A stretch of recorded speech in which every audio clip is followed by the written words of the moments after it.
আগামীকাল পূর্বীর বিয়ে এক হিন্দু ছেলের সাথে। পূর্বীর মামা মুসলিম হয়েও টাকার লোভে হিন্দু ছেলের সাথে বিয়ে দিচ্ছে পূর্বীকে। পূর্বীর বাপ ভাইয়ের কানেও এই বিয়ের খবর দেওয়া হয়নি। এক প্রকার গোপনেই এই বিয়ে দেওয়া হচ্ছে। বাড়ি ভর্তি গমগম করছে লোকজন, অর্ধেক হিন্দু তো অর্ধেক মুসলিম। কেউ কোনো প্রতিবাদ করছে না, সবার মুখেই কুলুপাটা। মোল্লা মুসল্লিরা এবার আগেই ত্যাগ করেছে, বাইরে গিয়ে ছিছি করছে। 25 বছর আগে এই গ্রামে হিন্দু মেয়ে বিয়ে করে অনার্থ ঘটিয়েছিল সাজু। তারপর ধরে বেঁধে সেই মেয়েকে ঈমান আনিয়ে বিয়ে দেওয়া হয়েছে। আজ আবার সেই সাজুই তার বউয়ের এক দূর সম্পর্কের ভাইপোর সাথে ভাগ্নির বিয়ে দিয়ে অনার্থ ঘটাতে যাচ্ছে। এ ব্যাপারে কিছু যেন তাদের হাতে নেই। মোটা অঙ্কের টাকা হাতিয়ে বিয়ে দিচ্ছে ভাগ্নিকে, এটা বাচ্চা থেকে বুড়ো সবাই জানে। তার উপর যার সাথে বিয়ে হচ্ছে সে থানার মধ্যে নাম করা গুন্ডা। 5-6টা মার্ডার কেসও থানায় আছে তার নামে, কিন্তু কেউ তার ধারে কাছে ঘেঁষতে সাহস পায় না। সব টাকা আর ক্ষমতার জোরে। আশুদা বলে সবাই তাকে এক নামে চেনে। শকুনের নজর পড়েছে নিষ্পাপ মেয়েটার উপর। নিজ জাতের উপর একবার নয়, 1000বার দিক, তাতে কিছু যায় আসে না, কিন্তু অন্য জাতের মেয়ের দিকে নজর কেন দেবে? এ কথা যে বলবে তার যে ঘাড়ে আর মাথা থাকবে না, সেটা সবাই ভালো করে জানে। তবুও যেন ছটফটানি কমছে না। বারবার আল্লাহকে ডাকছে যেন এই অনার্থ না ঘটে। পুরোহিত সহ অন্যান্য হিন্দু ব্যক্তিবর্গ চুপচাপ আছে। এবার তাদের পাল্টা জবাব দেওয়ার পালা। সাজুর থেকে জাহ্নবীকে আলাদা করার জন্য অনেক চেষ্টা করেছে, মোল্লারা তা হতে দেয়নি, বরং ধর্মান্তরিক করেছে তাদের জাতের মেয়েকে। এবার তারাও ধর্মান্তরিক করিয়ে পাল্টা জবাব দেবে। এ এলাকায় অর্ধাঅর্ধি হিন্দু মুসলিমের বাস, তাই যেন ছেলে মেয়েদের চোখাচোখি বেশি হয়। সেভাবেই একদিন আশুর নজরে আসে পূর্বী। রূপ লাবণ্যময়ী যৌবন, ছুঁই ছুঁই এই কিশোরীর রূপেই মোহিত হয়ে গেল। তারপর থেকে শুরু হলো প্রতিনিয়ত ইপটিজিং। এসব থেকে বাঁচার জন্য পূর্বী বেছে নেয় বোরখা, তবুও ছাড় নেই তার। বোরখা খুলে স্বাভাবিকভাবেই কলেজে যাতায়াত করতে বাধ্য করে আশু। তার কুদৃষ্টি চলে পূর্বীর পুরো শরীরের উপর। চোখ বন্ধ করেই যেন সে দেখতে পায় পূর্বীকে। অনেক চেষ্টা করেও সে পূর্বীকে হাতের নাগালে পায় না। অবশেষে জাহ্নবীকে হাত করে বিয়ের প্রস্তাব দেয়। তার জন্য ঘুষ দেয় মোটা অঙ্কের টাকা। সেদিন থেকে পূর্বীকে আটকে রাখা হয় ঘরে। বাপ ভাইয়ের সাথে কথা বলার সাহস ও জাহ্নবীর সাথে সাথে থাকে যেন পূর্বী কিছু বলতে না পারে। দেখতে দেখতে সময় ঘনিয়ে আসে। আজ গায়ে হলুদ তো কাল বিয়ে। এসব সহ্য করতে না পেরে পূর্বী খাওয়া দাওয়া ছেড়ে দিয়েছে। কাঁদতে কাঁদতে ফ্লোরে অজ্ঞান হয়ে পড়েছে সে। জানতে পেরে সাজু ডাক্তার ডেকে এনেছে। রুমে ঢুকে দেখে তার আদরের ভাগ্নি বিছানায় অচেতন হয়ে শুয়ে আছে। বুকটা ধরফর করে ওঠে তার। মা মরা ভাগ্নিকে জীবন দিয়ে ভালোবাসে সে। ভাই বউয়ের সংসারে থাকতে কষ্ট হবে এই জন্য নিজের সংসারে এনে রেখেছে। মায়ের ভালোবাসা না পাক, মামির ভালোবাসাটুকু তো পাবে। কিন্তু এই মামিই যে তার জীবনে সর্বনাশ করবে তা কে জানত। দু চোখ জল টলমল করে উঠল তার। ডাক্তার পূর্বীকে দেখে ওষুধ লিখে দেয়, সাথে একটা ইঞ্জেকশনও পুশ করে দেয়। অভয় দিয়ে বলে, কিছুক্ষণের মধ্যেই জ্ঞান ফিরবে, ভয়ের কিছু নাই। শরীর অতিকায় দুর্বল, না খেয়েই অবস্থা। তো সাজু সাব, কিছু মনে না করলে একটা কথা বলতাম। আমরা এলাকায় থাকি, সবই জানি। মেয়েটারে এইভাবে জলে ভাসিয়ে দিতেছেন কিভাবে আপনারা? নিজের মেয়ে হলে কি পারতেন? পূর্বীর হাত ধরে বসেছিল জাহ্নবী। ডাক্তারের কথা শুনেই তেলে বেগুনে জ্বলে ওঠে সে। কটমট করে বলে, পূর্বী আমাদের মেয়ে, এই জন্যই তো এত বড় ঘরে বিয়ে দিতেছি। এটারে জলে ভাসানো বলেন কেন? আমাগো মেয়ে আমরা বুঝুম। এইটা কখনোই সম্ভব না। হিন্দু মুসলিমের বিয়ে আল্লাহর দরবারে কবুল না। আশুগুন্ডা ধর্মান্তরিত না হয়ে বিয়ে করতে পারবো না। খবরদার, গুন্ডা ডাকবেন না আমার ভাইপোকে। জামাই হতে যাচ্ছে এ বাড়ির, মুখ সামলে কথা বলবেন। আপনার কাজ শেষ হলে বিদায় হন। ভারী মুখে বিদায় নেয় ডাক্তার। জাহ্নবী রাগে গজগজ করতে করতে বলে, এদের এসব কথাবার্তাই মাইয়াটা না খাইয়া অসুস্থ হয়েছে। কত সুন্দর করে বোঝাইতে বোঝাইতে এতদিন ঠিকঠাক রাখছি, এখন বাগড়া দিতেছে কথায় কথায় আশেপাশের মানুষগুলো। বিভীষণ, এরা সব বিভীষণ। কতগুলো টাকা পাইছি, সামনেই আমার বকুলছের বিয়ে। পা থেকে মাথা পর্যন্ত সামনে মুড়িয়ে দিব আমি। ডিমান্ডের টাকা সহ ফার্নিচার দিয়ে ভরপুর করে দিব। মেয়েটার সুখেই যে আমার সুখ। সাজু থুতে ফেলে বলে, ছি জাহ্নবী, ছি। হেই না তুমি নিজের মেয়ে মনে করো আমার ভাগ্নিকে? মা মারার পর তুমিই তো মায়ের আদর দেবে বলে নিজের কাছে নিয়ে আসলে। কত যত্ন করে বুকে এতদিন ধরে রাখলে। আজকে তোমার এই রূপ। জাহ্নবী মৃদু হেসে বলে, তো যত্ন করব না? মাসে মাসে যে এতগুলো করে টাকা পাঠাতো নন্দাই, সেগুলো তো আমার হাতেই থাকতো। হিস হিস করে উঠে সাজু। তোমার ভেতরটা এত কালো, জানলে আমি কোনোদিনই তোমাকে বিয়ে করতাম না। তোমার মাঝে ধর্ম নেই, ন্যায় নীতি মমতা কিছুই নেই। পাষাণ তুমি। তোমার মতো লোভী মহিলা আমি কখনোই দেখিনি। তোমার প্রতি ঘৃণা ছাড়া আর কিছুই আসছে না আমার। এত বড় বড় কথা বলো না তো। আমি লোভী কে বললো তোমাকে?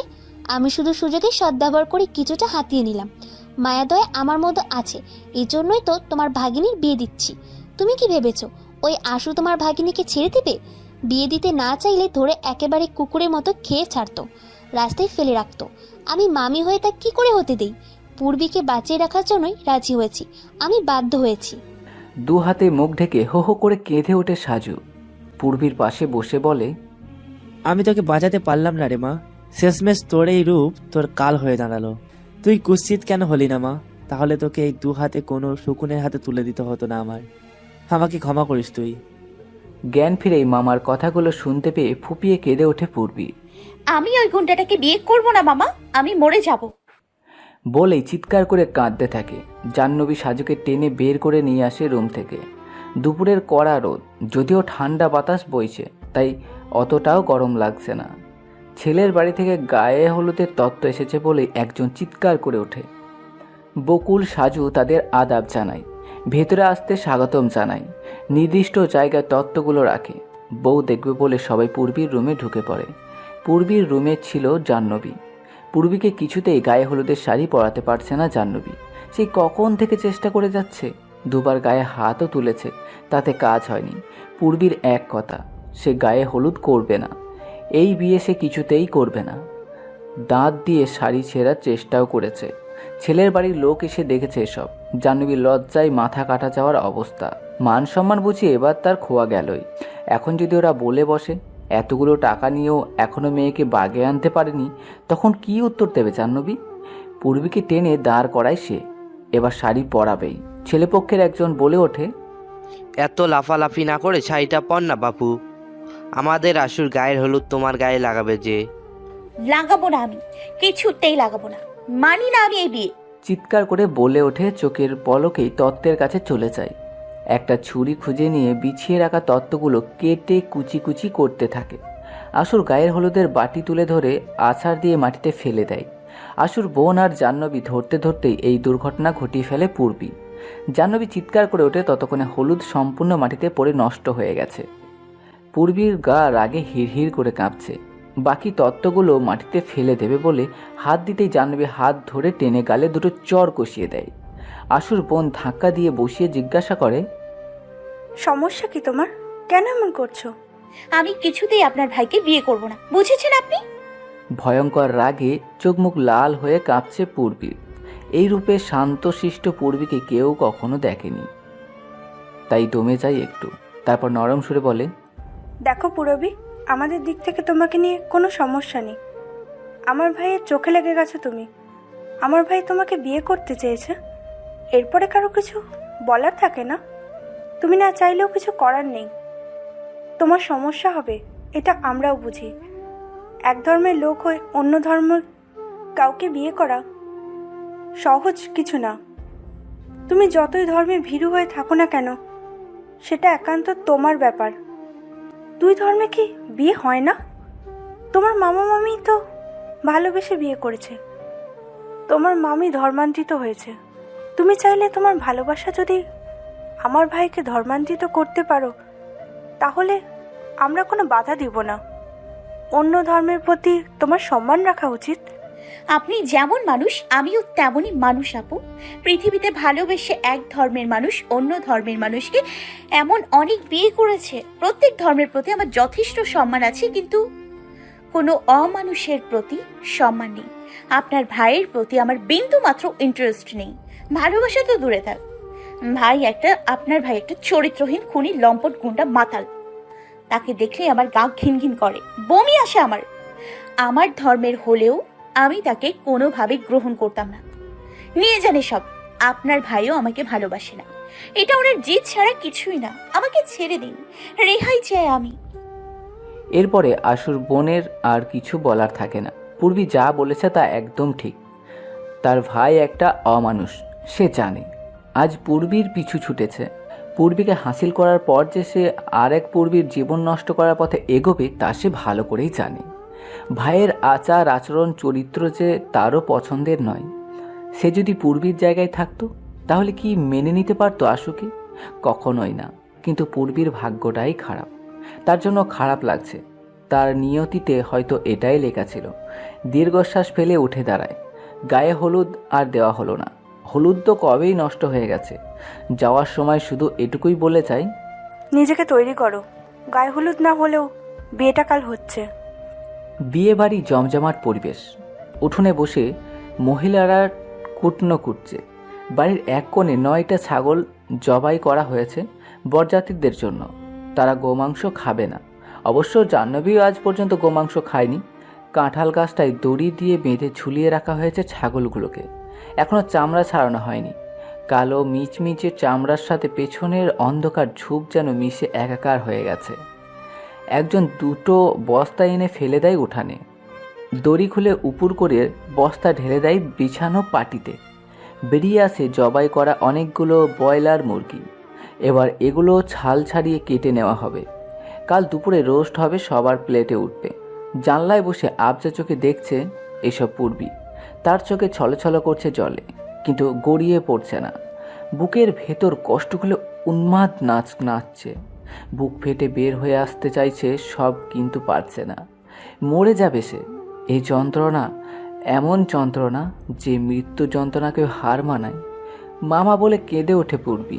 মা, আমাকে রেখে কেন গেলে মা? আমাকে কেন নিয়ে গেলে না মা? তোমার পূর্বীকে এরা শেষ করে দিচ্ছে মা। আমি আর সহ্য করতে পারছি না। আমার সাথে সবাই বেইমানি করছে মা। যেদিন ভাবি আমার উপর চোরের বদনাম চাপালো, ভাইয়া টু শব্দ করেনি। বাবা ভাইয়ার টাকায় চলে জন্য সেও চুপ করেছিল। মামা নিয়ে এলে মামির বুকে মাথা রেখে ঘুমাতাম। বকুল আপু সহ্য করতে পারতো না, আমাকে হিংসা করতো। আমি মামা মামির আদরে বেশ ছিলাম, কিন্তু ওরাই আমার সাথে যে বেশি বেইমানিটা করলো। তুমি ছাড়া আমাকে কেউ ভালোবাসে না মা, কেউ না। আমাকে তোমার কাছে নিয়ে যাও মা, আমাকে তোমার কাছে নিয়ে যাও।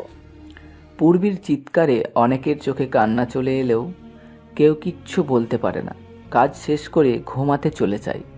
সকাল সকাল আবার রান্না শুরু করবে বাবুর্চি।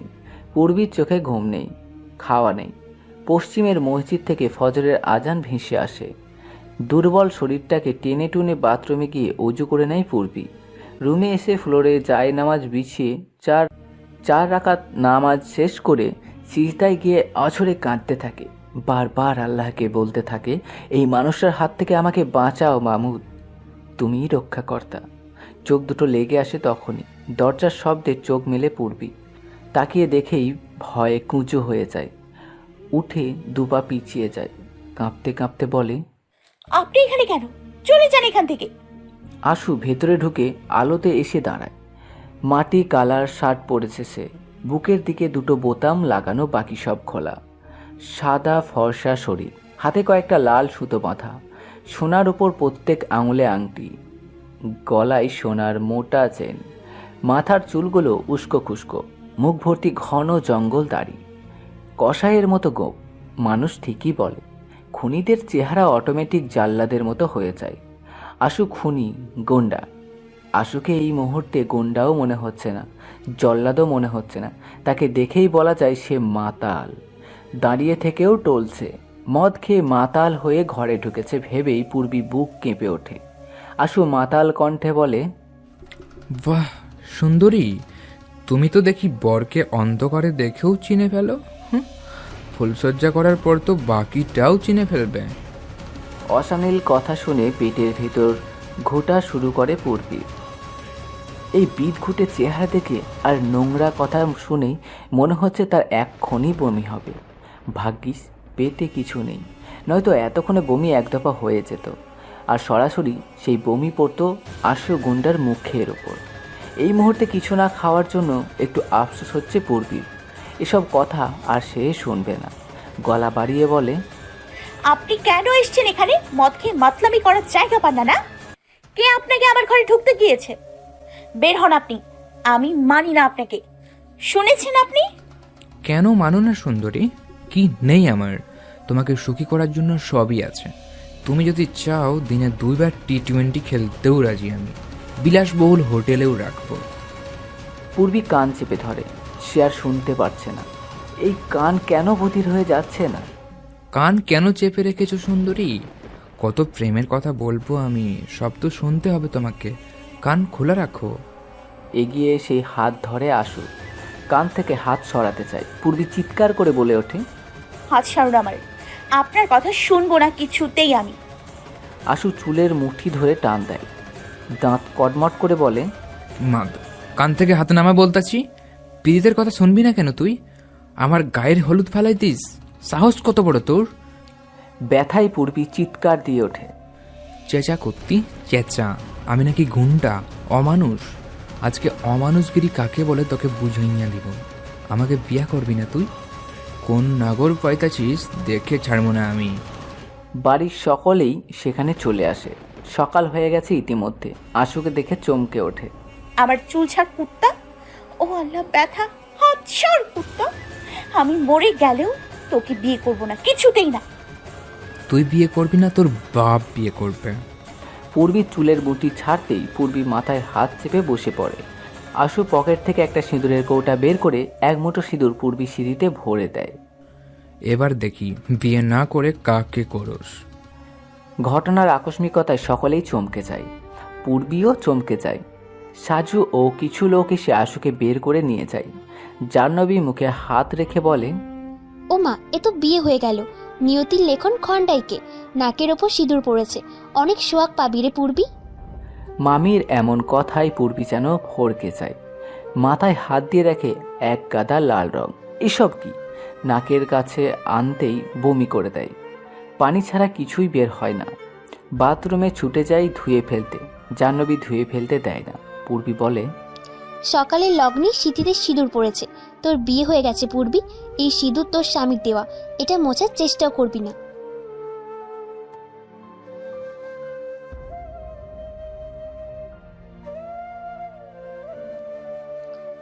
শোন, যা সত্যি তাই বলছি, কিছুতেই এই সিঁদুর মুছবি না। তুই বিবাহিত।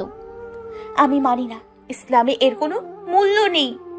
সাজু এসে সব দেখে পূর্বীকে নিয়ে যায়, যার কারণে পূর্বীর সিঁদুর ধোয়া হয় না। পূর্বী সাজুকে বলতে থাকে, মামি তোমাকে ঠকিয়েছে মামা, নাটক করেছেন উনি।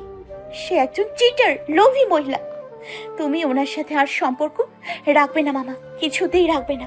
উনি প্রতিশোধ নিচ্ছেন। তার বাবা মারা গিয়েছিল তোমার জন্য, তুমি মামিকে নিয়ে পালিয়েছিলে, তাই এখন মামি প্রতিশোধ নিচ্ছেন। আশুকে এ বাড়িতেই রেখে দেওয়া হয়। টক খাইয়ে তার নেশা কাটানো হয়েছে। তার বাড়ি থেকে বিয়ের পোশাক আনিয়েছে সাজু। সুন্দরভাবে সাজানো হয়েছে তাকে। দুপুরবেলা বিয়ে পড়ানোর কথা, কিন্তু এই মতটাই ঠিক করতে পারছে না যে হিন্দু মতে বিয়ে পড়াবে নাকি ইসলামের শরীয়ত মোতাবেক। ছেলের বাড়িরা মন্দিরে মণ্ডপ সাজিয়ে রেখেছেন, সেখানেই বিয়ে পড়ানো হবে। এদিকে সাজু কাজী ডেকে রেখেছে। সে ঘোর অমত জানায়। কনে যেহেতু মুসলমান, সেহেতু মুসলমান মোতাবেকই তার বিয়ে হবে। ব্যাপারটা আশুকে জিজ্ঞাসা করতেই সে গা ছাড়া ভাব দেখায়। হ্যাঁ, আমি তো বিয়ে করছি। পূর্বী আমার বউ। ইচ্ছে করলেই এখনই ফুলসজ্জা করে নিতে পারি, কিন্তু তোমাদের জন্য করছি না। এখন যেভাবে ইচ্ছা সেভাবে বিয়ে হোক, দেখার বিষয় না। তাড়াতাড়ি বিয়েটা হয়ে গেলেই বাঁচি। এসব কথা বাতাসের আগে ঘুরঘুর করে। নন্দের বাড়ি যেন না যায়। বিয়েটা হয়ে গেলে কেউ আর কিছুই করতে পারবে না। পূর্বীকে খুব সুন্দর করে সাজানো হচ্ছে। শহর থেকে সাজানোর লোক আনিয়েছে আশু পূর্বীকে সাজানোর জন্য। লাল বেনারসিতে রূপ যেন উথলে পড়ছে তার। সাজু দেখেই বলে, তুই তোর মায়ের মতো হয়েছিস। কি যে রূপ! সেই জন্যই তোর বাবার কাছে বিয়ে দিতে পেরেছিলাম। নয়তো আমাদের মতো গরিব ঘরের মেয়ের কি এত বড় ঘরে যাওয়ার সৌভাগ্য হতো? পূর্বী চোখ দিয়ে জল গড়িয়ে পড়ে। আজ তার মাকে খুব মনে পড়ছে। মা থাকলে এসব হতো না, মা হতে দিত না। চোখের শ্বাসটা ঘেঁটে যায় জলে। মুছে দিয়ে আবার সাজাতে বসছে চোখ। কাঁদতে নিষেধ করে। এর মাঝেই বকুল আসে কয়েকটা গহনার বক্স নিয়ে, সাথে একটা ট্রে, তাতে কিছু আপেল আর ছাল জড়ানো, কলা স্লাইস করে কাটা। এক হাতে বক্সগুলো আর এক হাতে ফলের ট্রে। বক্সগুলো ছড়িয়ে রেখে ট্রে থেকে একটা আপেলের স্লাইস নিয়ে নিচের মুখে পুরে নেয়, আর একটা স্লাইস নিয়ে পূর্বীর মুখে ঢুকিয়ে দেয়। পূর্বী অবাক হলেও খেয়ে নেয়। বকুল গহনার বক্সগুলো খুলে এত সোনার গহনা দেখে যেন আকাশ থেকে পড়ে। কি ভারী ভারী সুন্দর ডিজাইনের সব গহনা। খুশিতে আত্মহারা হয়ে যায়। মনে হয় যেন এগুলো সব তার বিয়ের গহনা। তোর কপাল রে পুরবী। আর এক স্লাইস পূর্বীর মুখে ঢুকিয়ে দেয়। গহনাগুলো নিজ হাতে পূর্বীকে পরাতে থাকে, আবার পূর্বীর মুখে ফল তুলে দেয়। পূর্বী বকুলের এরূপ আচরণ দেখে চোখ থেকে জল ফেলতে থাকে। যে বকুল পূর্বীর কিছুই সহ্য করতে পারতো না, খিটখিট করতো সবসময়, আজ সে নিজ হাতে গহনা পরাচ্ছে, মুখে ফল তুলে দিচ্ছে। হয়তো শেষ বিদায় তাই। বোনের এই আদর সে ফেলতে পারবে না। বকুলের হাতে ট্রে সাজানো পুরো ফল পূর্বী খেয়ে নেয়। এক গ্লাস দুধও খাওয়ায়। সম্পূর্ণ সাজ শেষ করে দাঁড় করায় পূর্বীকে। এমন সুন্দর যেন পৃথিবীতে আর নেই। বকুল বলে, তোকে হিংসা হচ্ছে আমার পুরবী। ফুপ্পু, তুই এত সুন্দর হলে আমি কেন হলাম না? আমি কেন আমার খালার মতন দেখতে হলাম না? তোর রূপ আমাকে দিবি পুরবী? তুমি বেঁচে গেছো আপু। এ রূপ তোমার হলে আমার জায়গায় এতক্ষণে তুমি ওই অমানুষটার জন্য বউ সাজতে। তোমার সেথিতে সিঁদুর থাকতো, তোমার মাও তোমাকে বাঁচাতে পারতো না। বকুল কিছু না বলে বেরিয়ে যায়। সময় যত পার হচ্ছে বকুলের ভিতর ধুকধুকানিটাও আরও বাড়ছে। সবাই চলে গেছে। একা রুমে বউ সেজে আয়নার দিকে তাকিয়ে আছে পূর্বী। নিজের চেহারা দেখে কষ্টটা আরও বাড়ছে। ইচ্ছে করছে ছুরি দিয়ে নিজেকে কেটে ছিন্ন ভিন্ন করে দিতে। এরূপ সে আর রাখবে না। নিজের কাছে ছুরির বড় অভাব বোধ করছে সে। মরে যেতে ইচ্ছে করছে, কিন্তু আত্মহত্যা যে মহাপাপ। এর মধ্যেই ছেলের বাড়ির কয়েকজন মেয়ে ঢুকে রুমে। পূর্বীকে দেখে মুগ্ধ হয়ে যায়। সামনে বসে রূপের প্রশংসার ঢালি নিয়ে বসে। আর কি কি যে বলে, আশুদা পাগল হয়ে যাবে আজ। এমনি এমনি কি বিয়ে করছে, তা আবার 15 লক্ষ টাকা দিয়ে বউ কিনে। টাকার পরিমাণ শুনে অনেকেই বুঝেছিল দামি জিনিস দাম তো পড়বেই। আরও চাইলে আরও দেওয়া যেত, তবু মিস করা যেত না। আহ, দেখেছিস কি সিঁড়ি, একদম প্রতিমার মতো, ঠিক যেন মা দুর্গা। পূর্বীর আর সহ্য হচ্ছে না এসব। সে জানালার বাইরের দিকে তাকিয়ে থাকে। মেয়েরা চলে যায়।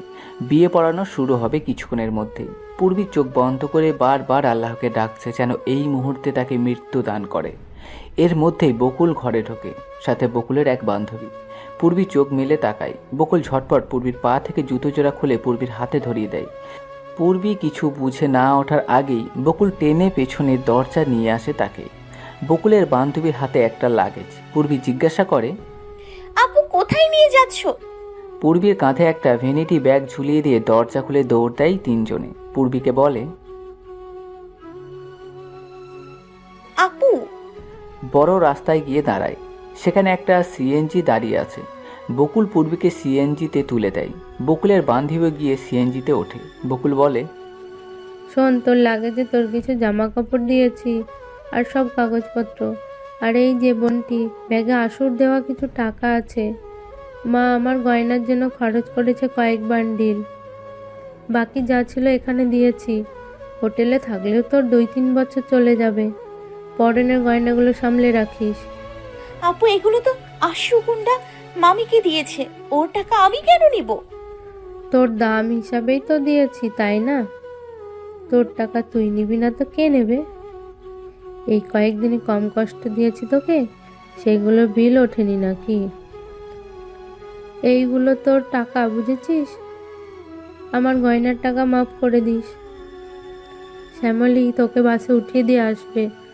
আর যেখানে গিয়ে নামবি আমাকে কারোর ফোন থেকে জাস্ট একটা কল দিয়ে জানাবি যে তুই ঠিক আছিস। ব্যাস, তাহলেই হলো। পূর্বীর বুক ভেসে যাচ্ছে। যে বোন তাকে দেখতে পারতো না, সেই যে একমাত্র তাকে ভালোবাসে, আজ সে জানতে পেরেছে। শেষ মুহূর্তের জন্য একবার জড়িয়ে ধরে বকুলকে। বকুলও চোখের পানি ফেলে বলে, আর কোনোদিনও দেখা হবে কিনা কে জানে। বোন হয়ে বোনের ক্ষতি কিভাবে হতে দিই বল। ভালো থাকিস। চোখের জলে বিদায় হয় দুই বোনের। স্মৃতিতে ভেসে যায় দুজনে।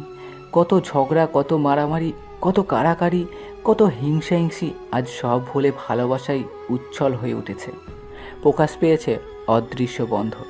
কিন্তু হায়, সে তো বিদায় বেলায়। বিয়েবাড়িতে পুলিশের পদধূলি। অভিযোগ, এখানে বাল্য বিবাহ দেওয়া হচ্ছে। কনের বয়স 17 বছর 7 মাস। 18 পূর্ণ না হওয়া অবধি এটি বাল্য বিবাহ। আরেকটি অভিযোগ, এখানে হিন্দু মুসলিম বিবাহ হচ্ছে। একটি মুসলিম মেয়েকে জোর করে বিবাহ দেওয়া হচ্ছে। মেয়েটির আসল গার্জেন বাবা ভাই থাকতেও তাদের না জানিয়ে মামা মামি 15 লক্ষ টাকা পেয়ে মেয়েটিকে জোর করে বিয়ে দিচ্ছে। অভিযোগকারী মেয়ের বাবা আর ভাই। আসামি সাজু, জাহ্নবী, আশু। আশুর বিরুদ্ধে মামলা থাকলেও কখনো ছোটোখাটো প্রমাণও পাওয়া যায়নি। এবার প্রমাণ পাওয়া গেছে। সে বাল্যবিবাহের মতো একটা জঘন্য কাজে লিপ্ত হয়েছে। অফিসারের মুখে বাঁকা হাসি ফোটে। চারিদিকে হই হুল্লোড় পড়ে যায়। মোল্লারা এ বাড়িতে পা রাখে। এবার বুঝি বিয়েটা আটকানো সম্ভব হলো। আশু পুলিশের সাথে আলাদা কথা বলতে চায়, কিন্তু এবার সাফ সাফ জানিয়ে দেওয়া হয় যে হাতে নাতে ধরেছে, সাংবাদিকও সাথে আছে। মালকড়ি দিলেও কাজ হবে না, এটা মিডিয়ার ব্যাপার। অবস্থা বেগতিক দেখে জাহ্নবী বকুলকে নিয়ে পালাতে চায়। সুযোগ বুঝে সাইড গেটে ঘরে আসে বকুলকে নিয়ে। টাকার ব্যাগটা খুঁজতে থাকে, কিন্তু যেখানে রেখেছিল সেখানে আর খুঁজে পায় না। সারা ঘর খুঁজতে থাকে। বকুলও খোঁজার ভান করে, কিন্তু পায় না। বকুল বলে, টাকাটা কোথায় গেল মা? কোথায় রেখেছো? আরে এখানেই তো রেখেছি, পূর্বী রেখে দেয়নি তো আবার। বকুলকে নিয়ে পূর্বীর রুমে আসে। পূর্বী পূর্বী ডেকেও পূর্বী সাড়া পায় না। বাইরে উকি দিয়ে দেখে পূর্বী ভিড়ের মাঝে নেই। হাই হাই রে, টাকা পয়সা নিয়ে পূর্বী পালিয়ে গেল রে। চিৎকার করে বলে বসে বিলাপ শুরু করে দেয়। হাই রে, আমার বান্ডিল বান্ডিল টাকা রে, গয়নাগাটি টাকা পয়সা সব নিয়ে পালিয়ে গেল রে। পুলিশ স্টাফ পূর্বীর রুমে চলে আসে। পুরো রুম সার্চ করে। জাহ্নবী বিলাপ করতেই থাকে। বকুল মনে মনে আফসোস করে। তোমার আর পালানো হলো না মা, আফসোস। আশু, জাহ্নবী, সাজুকে পুলিশ থানায় নিয়ে যায়। পুলিশের নিকট উল্টো আশু নালিশ করে তার 15 লক্ষ টাকা আর 22 ভরি সোনার গহনা নিয়ে পূর্বী পালিয়েছে। পূর্বীর বাবা পলাশকা এমনিতেই মেয়েকে না পেয়ে হতাশ। ছোট মেয়েটা তার কোথায় না কোথায় গেল কে জানে। 24 ঘন্টা হবার আগে পুলিশ ডায়েরি লিখছে না। বলেছে বাড়ি গিয়ে দেখুন মেয়ে বাড়ি গিয়েছে। মেয়ে যে বাড়ি যাবে না সেটা সে কেন, সবাই জানে। এমন সময়ে কি কেউ ধরা ছোঁয়ার ভিতরে থাকতে চায়? তার মেয়ে তো এমনিতেই ভয়ে আছে, তার জন্য এই আশু গুন্ডার উটকো কথাবার্তা। একটু আগে তার মেয়ে নাকি এই গুন্ডার বউ। সিঁদুর পরিয়েছে। ওইসব হিন্দু ধর্মে, মুসলমানের আবার কিসের সিঁদুর পরানি? এখন আবার বলছে 22 ভরি সোনা আর 15 লাখ টাকা নিয়ে পালিয়েছে। মেনে নেওয়া চাই কি এসব? ভীষণ চটে যায় সে। পলাশকার মেয়ের নাকি টাকা পয়সার অভাব পড়েছে, তাই চুরি করে পালাবে। চাপা ধরেই ব্যাপারটা থেকে বেরিয়ে আসে। আপাতত সে মেয়েকে খুঁজে পেতে চায়, ডায়েরি লেখাতে চায়, পুলিশের হেল্প চাই। সাজু, জাহ্নবী ইঁদুর ছানার মতো হয়ে শুয়ে দেখে যাচ্ছে। বকুলের ভাবনা অন্য। পূর্বী কত দূরে? বাসে উঠেছে তো সে। আর একটু আগে কেন এলো না ফোপা? সবাই যদি জেনে যায় পূর্বীকে সেই বাড়ি থেকে পালিয়ে যেতে সাহায্য করেছে তখন? আসুর জেল থেকে বের হওয়া তো 1-2 ব্যাপার। তারপর পূর্বীর খোঁজ করলে না, পূর্বীর কথা সে বলবে না কাউকে, কিছুতেই বলবে না। গাছপালা, ঘরবাড়িগুলো পেছনের দিকে ছুটছে। বড় রাস্তার উপরে ছুটে চলেছে বাস, ট্রাক, টোটো, সিএনজি, মোটর বাইক। দিক থেকে দূরান্তে পাড়ি দিয়েছে তার পূর্বীর মতো। অশ্রুসিক্ত চোখে জানালার বাইরে তাকিয়ে আছে পূর্বী। বাতাসে মুখের উপর ছোট চুলগুলো এলোমেলোভাবে পড়ছে। হাত দিয়ে সরানোর প্রয়োজন বোধটুকু করছে না সে। তার চিন্তা ভাবনা সব তার নিয়তিকে ঘিরে।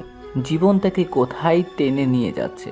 প্রথমে মা হারালো, তারপর বাপ ভাইয়ের দ্বারা প্রতারিত হলো, তারপর ঘর হারালো, মামার বাড়ি আশ্রয় নিল, মামা মামির দ্বারা প্রতারিত হয়ে এখন আশ্রয়টুকুও ছাড়ল।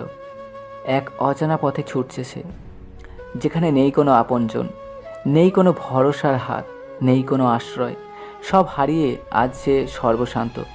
ভাগ্যের এই পরিহাস থেকে সে একবার ক্লান্ত, খুবই ক্লান্ত। ভাবতে ভাবতে চোখ বুঝে পূর্বী। বাস ছেড়েছে ঘণ্টাখানেক হলো। বাসটির গন্তব্য চট্টগ্রাম। টিকিট কাটতে গিয়ে দেখে চট্টগ্রামের বাসটি ছাড়বে। শ্যামলী সেই বাসেই তুলে দেয় পূর্বীকে। লাস্টের একটা সিট পেয়েছে সে। সিটে মাথা রেখে ঘুমোচ্ছে সে।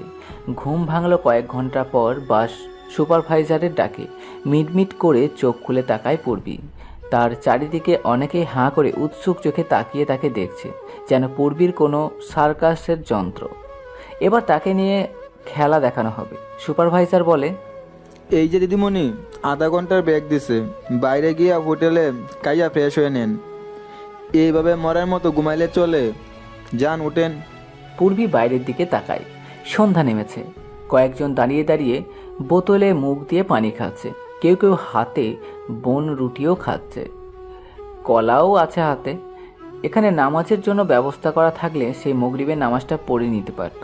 একজন বলে ওঠে, এই যে মেয়ে, নাম কি তোমার? পালিয়ে বিয়ে করছো বুঝি? বর কোথায় তোমার? বাপমা বোধহয় কারোর সাথে বিয়ে দিয়ে দিচ্ছিল, তাই না? তাই কৃষ্ণ পাগল হয়ে তোমাকে নিয়ে ভেগেছে। এমন রূপ যার, পাগল তো হবেই। পূর্বী কি বলবে বুঝে উঠতে পারে না। চুপ করে লাগেজ হাতে নিয়ে নেমে পড়ে সে। হোটেলে ঢুকে একটা টেবিলে বসে। ওয়েটারকে একটা লেমন জুস দিতে বলে, সাথে 2টা কোক। দুদিনে না খাওয়া আর কান্নাকাটিতে অতিরিক্ত দুর্বল হয়ে পড়েছে সে। সকালে কয়েক টুকরো ফল পেটে পড়েছিল, সেটা তখনই শেষ। এখন কিছু খেলেই বাসে বমি করে ফেলবে। সাথে কেউ নেই যে একটু ধরবে। সে যদি অসুস্থ হয়ে যায় তখন কি হবে? এমনিতেই শরীরটা টেনে টেনে চলছে। বাসে ঘুমিয়ে একটু ভালো লাগছে। আশেপাশে তাকিয়ে দেখে সবাই তার দিকেই তাকিয়ে আছে, নানান রকম মন্তব্য করছে। করবেই তো। সামনের টেবিলে বসা একজন মহিলা তার দিকে তাকিয়ে হাসছে। বয়স হবে হয়তো 35-40। দেখতে দেখতে মহিলাটি উঠে এসে পূর্বীর টেবিলে বসে। ওয়েটার লেমন জুস আর কোক দিয়ে যায়। মহিলাটি মুচকি হেসে বলে, বাহ, চমৎকার বধূ।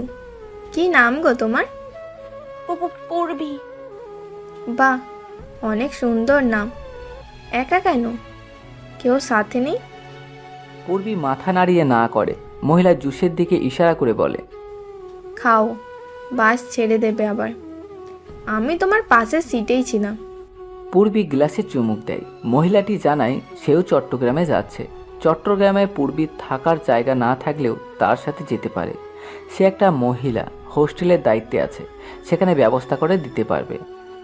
কাউন্টারে বিল দিতে গেলে মহিলাটিও বিল দিতে যায়। পূর্বী বোনটি ব্যাগ খুলে বান্ডিল থেকে টাকা নিয়ে মহিলাটির দিকে তাকাতেই মহিলাটি মিষ্টি হাসে, বলে, এই সময় টাকা পয়সা খুব গুরুত্বপূর্ণ বিষয়। টাকা না থাকলে নতুন সংসার শুরু করবে কিভাবে? পূর্বী লাগেজ নিয়ে বাসে চলে আসে। মহিলাটি এবার পূর্বীর পাশে বসে। পুরো রাস্তা পূর্বী মহিলাটির সাথে গল্প করে। তার ভাগ্যের এমন বর্ণনা শুনে মহিলাটি পূর্বীকে সান্ত্বনা দেয়, সাপোর্ট দিয়ে শক্ত হতে বলে। পূর্বী পুরোপুরি বিশ্বাস অর্জন করে নেয়। বাস স্ট্যান্ডে এসে মহিলাটির সাথেই নেমে যায়। রাস্তা ধরে মহিলাটি পিছু পিছু হাঁটতে থাকে। মহিলাটি বলে, পূর্বী, তুমি তো হাঁটতেই পারছো না, কষ্ট হচ্ছে মা? না, আমি ঠিক আছি। আচ্ছা, ব্যাগগুলো আমাকে দিয়ে হাঁটো, তাহলে কষ্ট কম হবে। না আন্টি, আমি ঠিক আছি। আরে দাও, ছোট মানুষ, তোমার অনেক কষ্ট হচ্ছে। মহিলাটি পূর্বীর লাগেজ হাতে নেয়, তারপর বেনেটি ব্যাগের দিকে হাত দেয়। পূর্বী আটকে দিয়ে বলে, আন্টি, এটা থাক আমার কাছে, আমি নিতে পারবো। ভারের জন্য তো তুমি হাঁটতেই পারছো না। এক গাঁঠি গহনার ভারে তো নুইয়ে পড়ছো মা, এগুলোও খুলে ব্যাগে রাখো, তারপর ভার কমে গেলে হাঁটতে পারবে। এগুলো তেমন ভারী লাগছে না আন্টি, আমি পারবো। আরে মেয়ে, তোমার ভালোর জন্যই তো বলছি, দাও, ব্যাগটা দাও আমাকে। সোডিয়ামের আলোয় তাদের দেখা যাচ্ছে। কালো শার্ট পরা দুজন লোক। কেমন যেন ভয় ঢুকে বসে মনে। পূর্বী বুঝতে পারে সে একটা বড় ফাঁদে পড়েছে, তাকে পালাতে হবে। এরা কারা? আমার ভাগনা দুজন। ভয় পাচ্ছ কেন মা? ওদের চলে যেতে বলুন আন্টি। আহা, আমি আছি তো, ভয় কিসে? ওরা খুব ভালো। ওই যে সামনে আমাদের সেই হোস্টেল। না, ওনাদের সাথে যাব না, ওনাদের যেতে বলুন। মহিলাটি ইশারায় লোক দুটোকে চলে যেতে বললে ওরা আগে আগে চলে যায়। এতক্ষণে লাগেজ নিজের হাতে কবজা করে নিয়েছে পূর্বী। মহিলাটি আবার বলে, ব্যাগ দুটো আমার হাতে দাও মা। বলেই বোনেটি ব্যাগ নেওয়ার চেষ্টা করে। পূর্বী না করলেও আরও শক্ত করে টানতে থাকে। উপায় না পেয়ে পূর্বী মহিলার পায়ে শক্ত করে একটা পাড়া দেয়। পেন্সিল হিলের চৌখা অংশ মহিলাটির পায়ে ঢুকে পড়ে। চিৎকার করে পা ধরে বসে পড়ে। পূর্বী ব্যাগ লাগেজ নিয়ে প্রাণপণে দৌড়াতে থাকে। পেছনে কালো পড়া লোক দুটোকে দেখতে পায়। জীবন মরণ ত্যাগ দিয়ে দুর্বল শরীরটা টেনে দৌড়াতে থাকে সে। ফ্লাইওভারের ওপর দিয়ে হেঁটে যাচ্ছে পূর্বী, কাঁধে ব্যাগ, হাতে ব্যাগ আর জুতা, গা ভর্তি গহনা বেনারসি। নিজেকে নিয়েই নিজের বিরক্তি ধরে গেছে। ইচ্ছে করছে সব কিছু ফেলে চোখ বুজে থাকতে। রাত ঠিক কয়টা বাজে জানা নেই, হবে 10টা-11টা নাগাদ। মাঝে মাঝে দু একটা গাড়ি ছুটে যাচ্ছে, বাকি সব শুনশান। হিমেল হাওয়া বইছে শো শো করে, একটু ঠান্ডা ঠান্ডা লাগছে। লাগেজের উপর ব্যাগটা রেখে রেলিং ধরে দাঁড়ায় পূর্বী। শরীরে সমস্ত ভার ছেড়ে দেয়, চোখের জল শুকিয়ে গেছে, এখন আর ধরা দিচ্ছে না। একা হয়ে গেছে পূর্বী, একদম একা। লাইটগুলোর জন্য চারিদিক দেখা যাচ্ছে, এদিকটা কেউ নেই। আকাশ মেঘলা, মনে হয় বৃষ্টি হবে। বৃষ্টির মাথায় কোথায় যাবে সে? মনে মনে আল্লাহকে ডাকতে থাকে। দু একটা লোক এই রাস্তায় হেঁটে যাচ্ছে। একটা লোক পূর্বীর কাছে এসে বলে, ওই যাবেই? পূর্বী চমকে ওঠে। কোথায় যাবে সে? তাকে তো এই লোক চেনেই না। ওই মহিলার লোকগুলো নয় তো? না, ওই লোকগুলো লম্বা ছিল, এই লোকটা মিডিয়াম লম্বা। মুখটা খেয়াল করেনি পূর্বী। মাথা নাড়িয়ে না বলে, লোকটা কিছু না বলেই চলে যায়। আবার একাকি দাঁড়িয়ে থাকে সে। কিছুক্ষণ পর একটা লোক পেছন থেকে ডেকে ওঠে, ওই স্যামরি, এদিকে আয়, রেট কত নেবি? চমকে উঠে পেছনে তাকায় পূর্বী। মধ্যবয়স্ক একটা লোক, হাতে মদের বোতল, হেলতে দুলতে তার দিকে এগিয়ে আসছে। রেট মানে? তাকে কি খারাপ মেয়ে ভাবছে লোকটা? দাম দিয়ে কিনে নেবে? আশুর কথা মনে হয় পূর্বীর। লোকটাকে যেন ঠিক আশুর মতো লাগছে। পিছুতে পিছুতে ব্যাগের কাছে যায়, শক্ত করে মুঠি করে ধরে রাখে। গা ঘোলাতে থাকে পূর্বীর। লোকটা কাছে এসে বলে, করে পড়ি, চল, তোরে ভাল লাগছে, 500 দেবো, 500। যাবো না আমি, চলে যা তুই, সর, দূরে সর বলছি। জোর গলায় বলে পূর্বী। লোকটা কিছুক্ষণ মুখের দিকে তাকিয়ে হেসে দেয়, হাত নাড়িয়ে নাড়িয়ে বলে, যাবি না?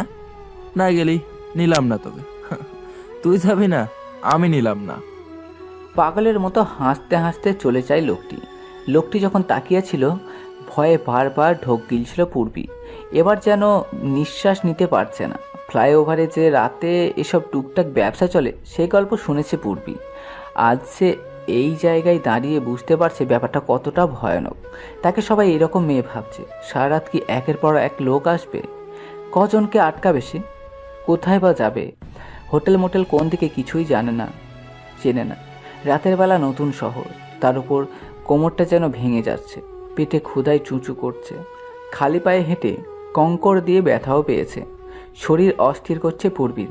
আর ভাবতে পারছে না সে কতক্ষণ নিজেকে পবিত্র রাখতে পারবে। সামনে হুট করে একটা সাদা গাড়ি এসে থামে। গ্লাস নামিয়ে 50 বছর বয়সী এক লোক মাথা বের করে পূর্বীকে দেখে নিয়ে বলে, ওই গাড়িতে ওঠ।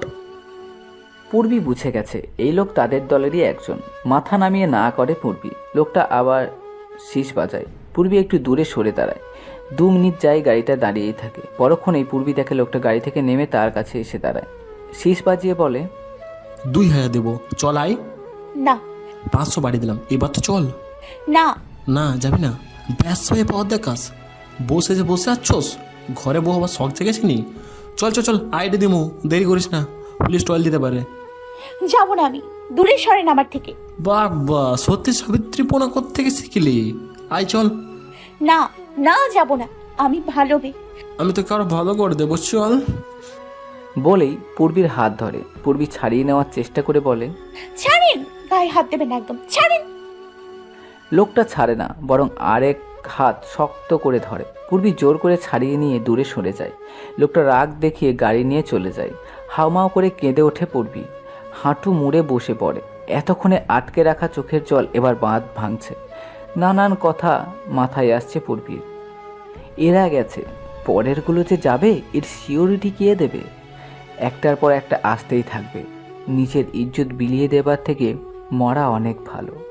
কাঁদতে কাঁদতে হুট করে উঠে দাঁড়ায়। 2 হাতে চোখ মুছে নেয়। জোরে জোরে শ্বাস নিয়ে শাড়ি উঁচিয়ে ধরে রেলিংয়ের উপর উঠে দাঁড়ায়। চোখ দুটো বন্ধ করে লাফ দেয়। হসপিটালে বড় সড়ো একটা ঝামেলা হয়েছে আজ। পুরো হসপিটাল জুড়ে দুর্নীতির ছড়াছড়ি। এতদিন মুখ ফুটে কেউ কিছু বলতো না। স্টাফের একজন সৎ পথে থাকলে তো বাকি জনরা অসৎ। একদিন এই হসপিটাল আর হসপিটাল থাকবে না এভাবে চলতে থাকলে। অডিটের লোক এসেছে, কিছু সত্য তথ্য স্বীকারোক্তি দিতেই অপমান করে ছেড়েছে। রাগ কন্ট্রোল করতে না পেরে আজই রিজাইন দিয়ে এসেছে 7। আর কখনোই জয়েন দেবে না এই হসপিটালে। সপ্তাহে 2-3 চট্টগ্রামে না দৌড়াদৌড়ি করে ঢাকা বসেই আরাম করবে, বাড়িতে থাকবে, লাগবে না তার এত টাকা। যা আছে 3 পুরুষ খেলেও শেষ হবে না। কাজের পেছনে না দৌড়ে নিজেকেও সময় দেওয়া উচিত একটু। অতিরিক্ত চিল্লাচিল্লিতে মাথা ধরছে, কিছুই ভালো লাগছে না। চট্টগ্রাম আর কখনোই আসবে না। গাড়ি নিয়ে বেরিয়ে পড়েছে। ফ্লাইওভারের উপর দিয়ে যাওয়ার সময় ব্রেক করে। রাতের শুনশান পরিবেশ আর ফ্রেশ বাতাস সত্যিই মন ভালো করার ক্ষমতা রাখে। জোরে মুখ ভর্তি করে শ্বাস নিয়ে ধীরে ধীরে ছাড়ে। নিজেকে কন্ট্রোল করার ক্ষেত্রে এতেই অনেক উপকার পাওয়া যায়। ফ্লাইওভারে নেমে মুক্ত বাতাসে গা ভাসিয়ে দেয়। প্যান্টের পকেটে হাত দিয়ে হাঁটতে থাকে। গাড়িতে ফিরে যেতে ইচ্ছে করছে না। ঘড়িতে 1:25। মাঝরাতে একা একা পথ চলার অনুভূতি রোমাঞ্চকর। পাশে কেউ থাকলে মন্দ হতো না। নীরবতার মাঝে কারো বকর বকর শুনতে ইচ্ছে হচ্ছে। মাঝে মাঝে এসব অদ্ভুত ইচ্ছে হয়। হঠাৎ পকেটে ফোনটা বেজে ওঠে। স্ক্রিনে নুরা নামটি ভেসে আসে। নুরা সাদমানের জানের জিগার দোস্ত। ভীষণ চটপটে, কিন্তু নামটা মাটির মতো নরম। চট্টগ্রামে এই হসপিটালের ডক্টর, তবে উইকে 1 দিন বসে আর 3 দিন ঢাকাতে। নুরা গাইনি স্পেশালিস্ট আর সাদমান কার্ডিয়ান সার্জন। ফোন রিসিভ করে কানে তুলতেই খায় এক রাম ধমক। এতক্ষণ লাগে ফোন তুলতে? হসপিটালে ঝামেলা করছে সেই রাগ আমার উপরে ঝাড়বি? তোর কি মনে হয় কুসমিন কালেও এই নোরা এটা মেনে নেবে? যদি তাই ভেবে থাকিস তাহলে শুনে রাখ, আমার উপর রাগ দেখিয়ে লাভ নেই। কথা শেষ তোর? মুখের থেকে কথা কেড়ে নিলি তুই? এত বড় স্পর্ধা! কি বলতে এত রাতে ফোন দিয়েছিস বল? আজারের কথা শোনার মুড নেই আমার। আমি কি হসপিটালে ছিলাম না? রিজাইন দেওয়ার সময় আমাকে জানিয়েছিস একবার? না, সময় হয়নি। হুটার সিদ্ধান্ত নিয়ে ফেলেছি। আমিও কি? হুটহাট সিদ্ধান্ত নিয়ে ফেলেছি মানে? আমিও রিজাইন দিয়ে ফেলেছি। তোর ভরসাতে ঢাকা চট্টগ্রাম রান করতাম, তুই নেই, দরকারও নেই। ঠিক করেছিস। ওই হসপিটাল এমনিতেও তোকে আর চেম্বারে বসতে দিতাম না। কোথায় আছিস? যাওয়ার সময় ড্রপ করবি আমাকে। আমি তো চলে যাচ্ছি এখনই। সাদের চোখ যায় কিছুটা দূরে। ঢালাই করা রেলিংয়ের উপর একটা বউ দাঁড়িয়ে আছে। সাদের বুঝতে দেরি হয় না যে এই মুহূর্তে তার সামনে একটা সুসাইড হতে যাচ্ছে। বউটিকে বাঁচানোর জন্য দৌড় দেয়। পৌঁছাতে পৌঁছাতেই বউটি লাফ দিয়ে দেয়। ভাগ্যক্রমে সাদ বউটির হাত ধরে ফেলতে সক্ষম হয়। সেই বউটি আর কেউ নয়, সেই এতিম আশ্রয়হীন পূর্বী। পূর্বীর নিচের দিকে তাকিয়ে খেয়াল হয় সে কি করতে যাচ্ছিল। উপরে তাকিয়ে দেখে একটা লোক তার হাত ধরে আছে, আর সেই হাত ধরেই সে ঝুলে আছে। ছোট মনা পূর্বী ভয়ে হাতটি শক্ত করে ধরে কেঁদে ওঠে। বাঁচান বাঁচান বলতে থাকে। সাদ নিজের যথাসাধ্য চেষ্টা করে পূর্বীকে উপরে তুলে আনতে সক্ষম হয়। পূর্বী এসে পড়ে একদম সাদের বুকের ওপর। ভয়ে কাঁপতে থাকে আর জোরে জোরে কাঁদতে থাকে।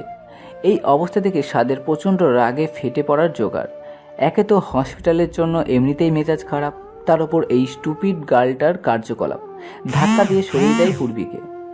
পূর্বী গিয়ে পড়ে পিচের ওপর। হাতের কোনোই হাঁটুতে আর পায়ের নখে ব্যথা পেয়ে কোকিয়ে ওঠে। উঠে বসে সাদের দিকে তাকায়। সাদ কিছু মুহূর্তের জন্য স্তব্ধ হয়ে যায়। বড় বড় অশ্রুসিক্ত চোখ দুটো তার দিকে তাকিয়ে আছে। অসহায় চাহনির মাঝে মায়ার 6টা দৃশ্যমান।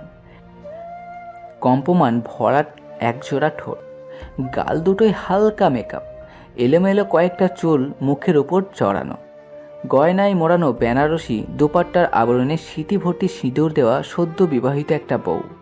ল্যাম্পপোস্টের আলোতে মানবশূন্য ফ্লাইওভারে চওড়া রাস্তার মাঝে বউটাকে একটা মায়াবিনী মনে হচ্ছে। হঠাৎই সাদের মনে প্রশ্ন জেগে ওঠে, বউটা কি মানুষ নাকি অন্য কিছু? তাকে কি কোনো ট্র্যাপে ফেলা হলো?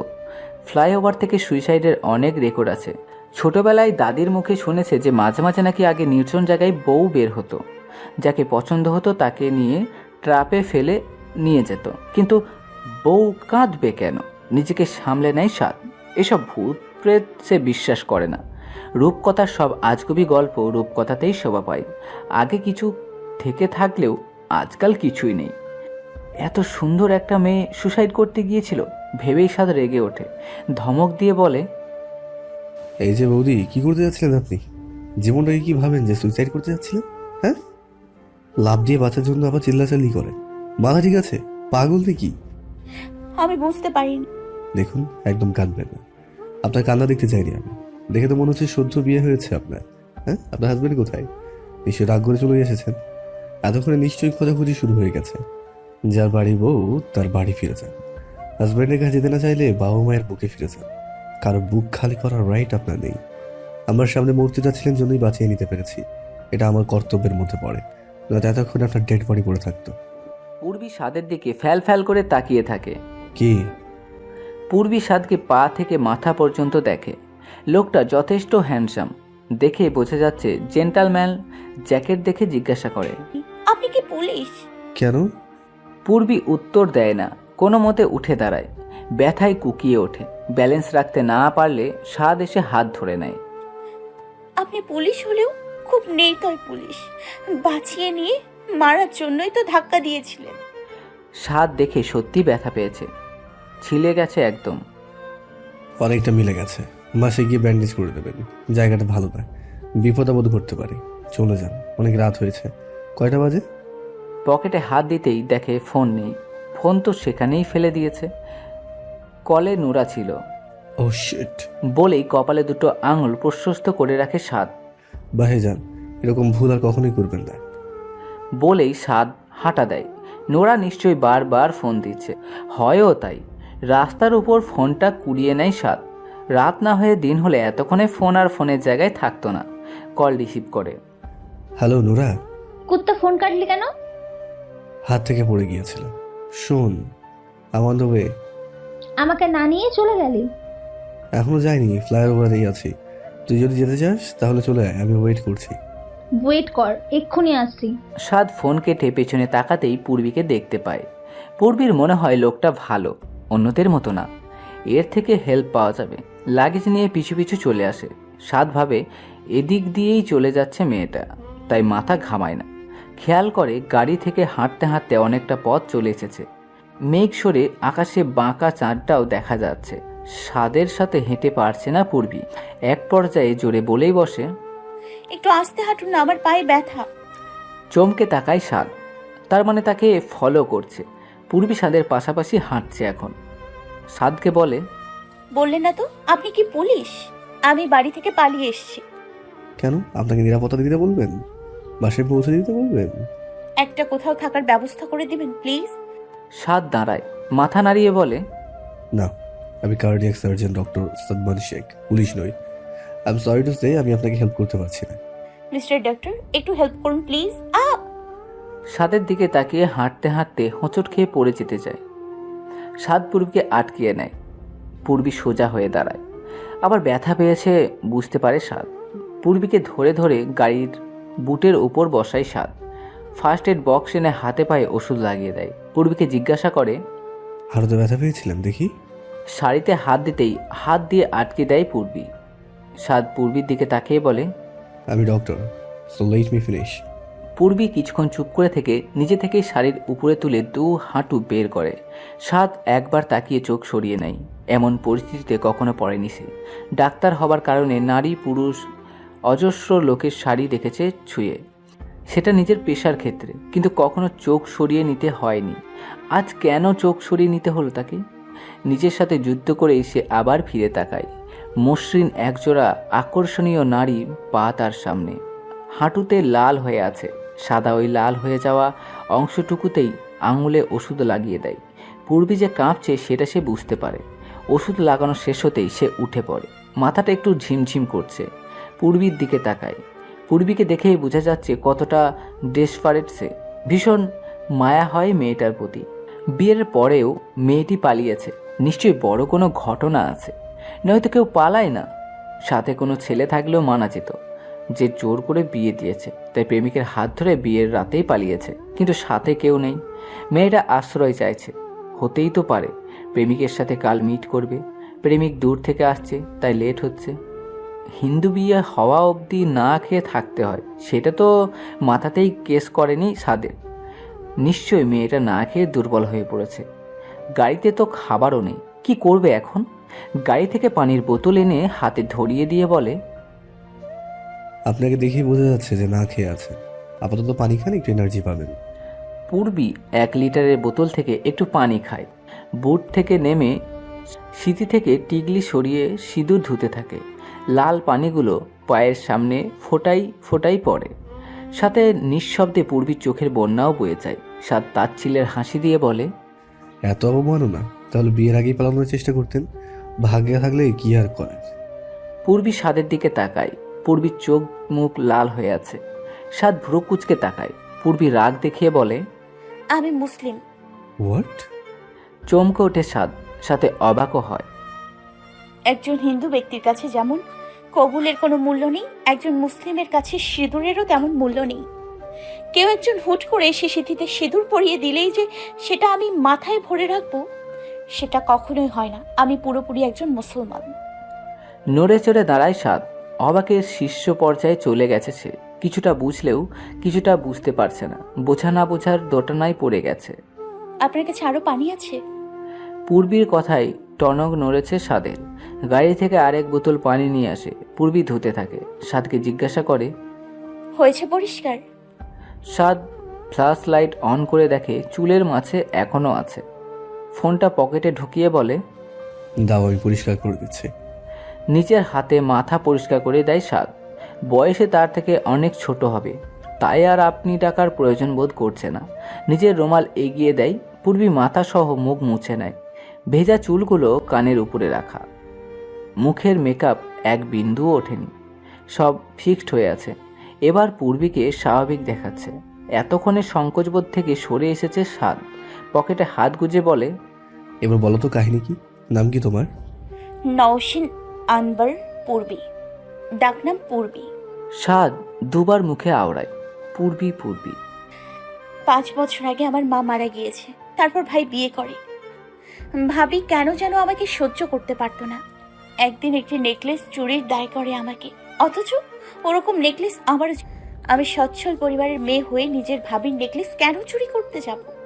এমনও তো হতো আমি আমার জমানো টাকায় ভাবির জন্য গিফট কিনে দিতাম। সেদিন ভাইয়া আমাকে অবিশ্বাস করলো। বাবা একটা কথাও বলেনি। সেদিন মামা ছিল আমার পাশে। বাবা ভাইয়াকে অনেক কথা শুনিয়ে আমাকে নিয়ে চলে আসে। বাবা মাসে মাসে আমার জন্য টাকা পাঠায়। আমি সেখানেই পড়াশোনা শুরু করি। মামি আমাকে বকুলাপুর মতোই আদর করত। বাড়ির ছোট মেয়ে হয়েছিলাম। কলেজে ওঠার পর থেকেই একটা লোক আমাকে টিচ করতে থাকে। লোকটা হিন্দু। মামাকে বললে জানতে পারি লোকটার নাম আশু। উনি এলাকার মধ্যে বড় গুন্ডা। দিন দুপুরে খুন করে কেউ কিছুই বলতে পারে না। মামা ভয় পেয়ে যায়। আশু গুন্ডাকে বুঝিয়ে বলে কোনো লাভ হয় না। আস্তে আস্তে আমাকে বিরক্ত করার তুঙ্গে চলে আসে। নানাভাবে আমাকে হাত করতে থাকে। এর মধ্যে বকুলাপুর বড় ঘরে বিয়ে ঠিক হয়। মামারও তো টাকা নেই যে বরের বাড়ির আবদার মেটাবে। এই সুযোগে মামিকে হাত করে নেয় আশু। আমাকে বিয়ে করার জন্য টাকা দেয়। কত টাকা দেয় আমি জানি না, কিন্তু অনেক টাকা দেয়। মামাকে হুমকি দিয়ে মামি চুপ করিয়ে রাখে। আমাকে ঘর বন্ধ করে রাখে। বাবা ভাইয়াকেও খবর দেয় না। আজ বিয়ের আগ মুহূর্তে বকুল আপু আমাকে বাড়ি থেকে বেরিয়ে আসার সুযোগ করে দেয়। সেই সুযোগে আমি পালিয়ে আসি। এতক্ষণে বোধহয় আশু সেখানে ঝড় তুলে দিই। বাকিটুকু আর বলতে পারে না পূর্বী। সাদকে দৌড় দিতে দেখে সামনে তাকায়। একটা মেয়ে কোলে একটা বাচ্চা আর ব্যাগ নিয়ে দৌড়ে আসছে। ব্যাগটা সেখানেই পড়ে যায়। বাচ্চাটাও পড়বে পড়বে অবস্থা হতেই সাদ কোলে তুলে নেয়। রেগে গিয়ে বলে, নুরা এত ইরেসপন্সিবল কিভাবে তুই? হ্যাঁ, কিন্তু সে কথা নুরার কানে পৌঁছায় না। পূর্বীর সামনে এসে এত বড় একটা হাঁ করে অবাক হবার ভান করে। খুশিতে লাফিয়ে বলে, দোস্ত এইটা কি? এই মাল করতে আমদানি হইল? পূর্বী ভ্যাবাচাকা খেয়ে যায়। নুরা এসে পূর্বীর হাত ধরে ফেলে। পূর্বীকে ঘুরিয়ে ঘুরিয়ে দেখতে থাকে। এই মুহূর্তে পূর্বীর মনে হচ্ছে তাকে একটা পাগলে ধরেছে। নুরাকে অনেক উত্তেজিত দেখাচ্ছে। চিৎকার করে বলে ওঠে, দোস্ত কি নরম হাত! পূর্বী চেয়ার ধরে একবার বাম দিকে তো আরেকবার ডান দিক করে বলে, দোস্ত পড়ি পড়ি! পিছিয়ে গিয়ে আর একবার পূর্বীকে স্ক্যান করে লাফিয়ে ওঠে। দোস্ত বিয়া কইরা হালাইছোস, আমারে সাক্ষী দিতেও দিলা না হারামি! কুত্তার আসারি কোনেকার!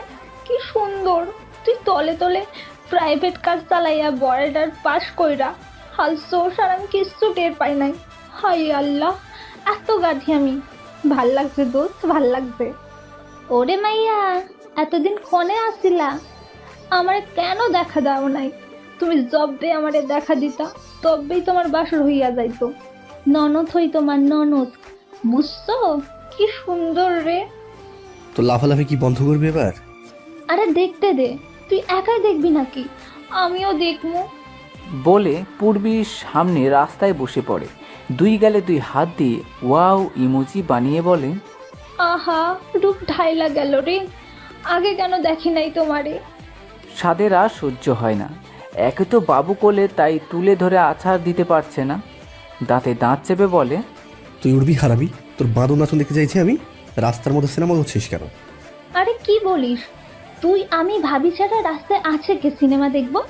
বাই দ্য ওয়ে দোস্ত, এইটা কি সেই মেয়েটা যাকে কক্সবাজার দেখেই আমাকে ফোন দিয়ে বলেছিলি তুই লাইক দিছিস? এবার নোরাকে সিরিয়াস লাগছে। উঠে এসে সাদের সামনে দাঁড়ায়। না, কি বলিস? তাহলে ওই মেয়েটার কি হবে? কিছুই হবে না। তুই একে আজই বিয়ে করলি তো আমাকে কেন ডাকলি না? কবে থেকে প্রেম তোদের? আমাকে তো কিচ্ছু জানালি না দোস্ত। কেসটা কি? চিনি না, বিয়ে থেকে পালিয়ে আসছে, একটু আগে সুইসাইড করতে যাচ্ছিল। ভাগ্য ভালো যে বাঁচিয়ে নিয়েছি, কেসটা কিছুই না। আরে কিছু না করতে করতে তো জমে ক্ষীর হয়ে যাচ্ছে। হিরোইন বিয়ে থেকে পালালো আর সুইসাইড করতে গেল, হিরো এসে বাঁচালো, তারপর প্রেম হলো, বিয়ে হলো। তোর মাথার মুন্ডু। আরে রাখছিস কেন? বাই দ্য ওয়ে নাম কি তোমার? পূর্বী। দিলে বড় কষ্ট পাইলাম। তুমি আমার দোস্তর বউ না শোনে। সমস্যা নেই, পালিয়ে আসছো তো, আমার দোস্তর সাথে বিয়ে দিয়ে দেবো। আসো আসো। পূর্বী ঠায় দাঁড়িয়ে থাকে। আরে পূর্বী আসো, ভয় পেও না, মজাও বোঝে না মেয়ে। সাদ বাবুকে নিয়ে এতক্ষণ গাড়িতে গিয়ে বসেছে। নোরার এই বাঁদর নাচ একদম সহ্য হয় না তার। মেয়েটাকে কি করবে? বিশ্বাস করা ভুল হচ্ছে না তো? কনফিউশনে ঢুকে যায় সাদ। পেছনে তাকিয়ে দেখে পূর্বী আর নোরা উঠে বসেছে। নোরা বাবুকে কোলে নেয় সাদকে গাড়ি চালানোর জন্য। পূর্বীর মুখে তার অবস্থা জানার পর খুব খারাপ লাগে নোরার। আমাকে একটা থাকার জায়গা দেন না, আমি আর ফিরে যাব না। কাজ করে খাবো, তাও পিছু ফিরবো না। নোরা ভেবে পায় না কি করবে। বাবুকে দেখাশোনা করার জন্য মেয়েটাকে নিয়ে নিন ওটা। অসম্ভব, পায়ে কুড়াল মারবো নাকি? খাল কেটে সতীন ডেকে আনবো? পুরবিকে ভালোই মনে হচ্ছে আমার। পূর্বী ভালো বিজয় তো, আর ভালো নয়। কি করেছে জানিস? সেদিন দেখি ওর খালাতো বোনের সাথে রেস্টুরেন্টে বসে হেসে হেসে কফি খাচ্ছে। কত বড় লুচুর হাটটি ভাবতে পারছিস একবার? বোনের সাথে ঘোরাফেরা করে। বোনের সাথে ঘুরলে সমস্যা হয়ে যায়, আর তুই আমার সাথে ঘুরিস, অথচ বিজয় কিছুই বলে না। কিছু বললি? না, কিছু না। অবশেষে দুজনে ঠিক করে একটা হোস্টেলে ভর্তি করিয়ে দেবে পূর্বীকে। পূর্বী গা এলিয়ে দেয় সিটে। নোরা বলে, তুমি তো কিছু খাওনি, ক্ষুধা লাগেনি তোমার? পূর্বী অসহায় চোখে তাকায়। কি খেতে দেই তোমাকে বলো তো? আইডিয়া, বাবু তো ঘুমিয়ে পড়েছে, সকালের আগে উঠবে না। ফ্লাক্সে গরম দুধ আছে, গরুর দুধ। দুধ খাও, শক্তি হবে। আর আমি সবসময় কাঠবাদাম আমার ব্যাগে রাখি, অভ্যাস। কাঠবাদাম খাও, ব্যাগে দেখো আছে। পূর্বী ব্যাগ থেকে ফ্লাক্স বের করে দুধ খায়। ঢাকায় এসে একটা হোস্টেলে ভর্তি করিয়ে দেয় পূর্বীকে। পূর্বীকে রেখে নোরা সাদ চলে আসে। এখান থেকে নোরাকে উবেরে তুলে দিয়ে বাড়ি ফিরবে সাদ। নোরাকে নিয়ে মেট্রন দোতলায় নিয়ে যায়। নোরা ধীরে ধীরে দোতলায় আসে। মেট্রন বলে, এই যে দেখছো 204 নম্বর রুম, এই রুমেই তুমি থাকবে। দরজায় নক করতে একটা মেয়ে দরজা খুলে দেয়। মেট্রন ভিতরে ঢুকে পূর্বীও পিছু পিছু ঢোকে। মাঝারি সাইজ একটা রুমে 4টা সিঙ্গেল খাট, 3টা খাটে বেডশিট বিছানো। রুমে 3জন মেয়ে আছে। সবাই শার্ট গেঞ্জি আর ঢোলা প্লাজো পরে আছে। একজন জানালার কাছে দাঁড়িয়ে স্মোকিং করছে। একজন বলে, আন্টি এটা কে? তোমাদের নতুন রুমমেট, এখানেই থাকবে, সব নিয়ম শিখিয়ে দাও। আমি যাই। মেট্রন বেরিয়ে যেতেই 3জনই পূর্বীর সামনে এসে দাঁড়ায়। সিগারেটের ধোঁয়া পূর্বীর সহ্য হয় না, এই জন্য নাক মুখ চেপে ধরে রাখে। মেয়েটি হেসে জিজ্ঞাসা করে, বাকি দুজন হেসে ওঠে। একজন বলে, বলেই হাসতে থাকে। আরেকজন কাছে এসে বলে, একজন গলার হাড়ে হাত দেয়। পূর্বী বুঝতে পারে একে একে তারা সব চলে যাবে, এখানে থাকা তার পক্ষে কোনোভাবেই সম্ভব না। পূর্বী মেয়েটার আঙুল থেকে আংটি টান দিয়ে খুলে লাগেজে নিয়ে বেরিয়ে আসে। মেট্রনকে গিয়ে বলে, আমি এই হোস্টেলে থাকবো না, অ্যাডভান্সের 2000 টাকা ফিরিয়ে দেন। থাকবে না মানে? ফিরিয়ে দিন বললে কি ফিরিয়ে দেয়া যায়? আমি আপনার বেডে বসে অবধি দেখিনি, আমার টাকা ফিরিয়ে দিন। টাকা মহিলার হাতেই ছিল। করকরা দুটো নোট পকেট থেকে বের করতে সাদ এখানে ভর্তি করিয়ে গেছে পূর্বীকে। পূর্বী খামচি দিয়ে টাকাটা নিয়ে বেরিয়ে আসে। বুড়ো মেট্রন পেছন থেকে চিল্লাচিল্লি করতে থাকে, কিন্তু পূর্বীর নাগাল পায় না। নুরাকে গাড়িতে তুলে দিতে দিতে লেট হয়ে গেছে সাদের। এবার সে বাড়ির দিকে রওনা দেয়। গাড়ি নিয়ে ব্যস্ত রাস্তায় ঢোকার আগেই ডাক শুনতে পাই, মেয়েলি কণ্ঠে কে যেন ডাকছে। Mister doctor, mister doctor, mister doctor, থামুন মিস্টার ডাক্তার। লুকিং গ্লাসে তাকিয়ে দেখে আর কেউ নয়, পূর্বী ডাকছে তাকে। গাড়ির পেছন পেছন দৌড়ে আসছে। গাড়ি সাইড করে নেমে আসে সাদ। পূর্বী উত্তরে ভর করে হাঁপাচ্ছে, পায়ের ব্যান্ডেজ ছুটে গিয়ে রক্ত বের হচ্ছে। ক্লান্ত চোখে হাঁটতে ভয় করে সাদের দিকে তাকায় পূর্বী।